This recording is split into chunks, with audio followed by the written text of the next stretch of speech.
Nee took her Jenga set out of the bag and built a tower from the wooden blocks. "Let's play," she smiled, and picked a piece from the tower. We joined in. I didn't have any special advantage in these kind of games. They were much more interesting than games of pure chance. Most of us found those boring after the first few rounds, so most of the time, strategic games tended to be the ones of choice when I took part in the play. Only Raoul still dared to play chess with me, but for him, it was a social thing that reminded him of his time at the university.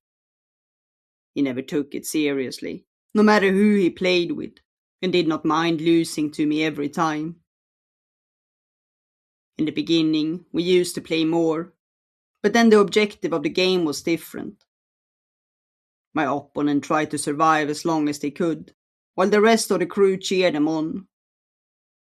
Eva once managed to survive through 15 moves, which surprised even me.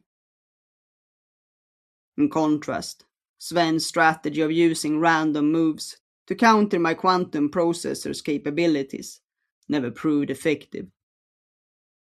In the end, we got bored with that too. "I wish we had some real food now," Nee sighed. "I ordered some, but it will be another month before the supply ship arrives."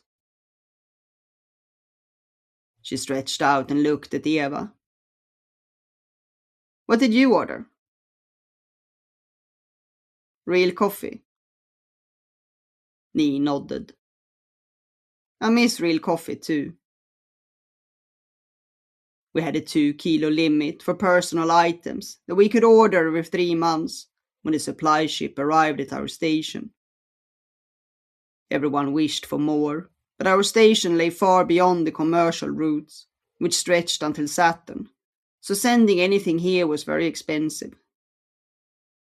I didn't really need anything, so I shared my allocation with the rest of the crew, making everyone happy. Eva sat quietly, and I noticed that she glanced at me from time to time. I assumed she was also wondering what we would do during this girls' night, hoping that my systems had already figured it out.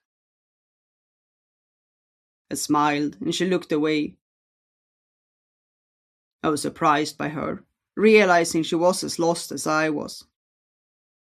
But maybe, after spending so much time together, she noticed more about me than just when I used my processing power to think while doing something else. I sighed. I didn't want to disappoint her. She wasn't very social, and if the conversation didn't focus on her field of study or science, she got easily bored.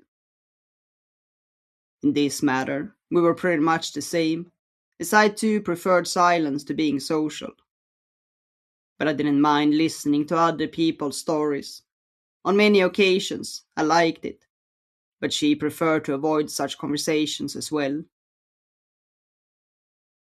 That was probably why we connected so easily and became friends so quickly, even though we were obviously different in other areas. My systems gave that explanation a 93% chance of being correct. I still didn't know what we were supposed to do, though, and without any new input, analyzing it again was pointless. At least there was no anomalies in Eva's behavior, and I could stay relaxed. Was Nee the reason for it? She was definitely an extra input to our equation, so this line of reasoning was valid.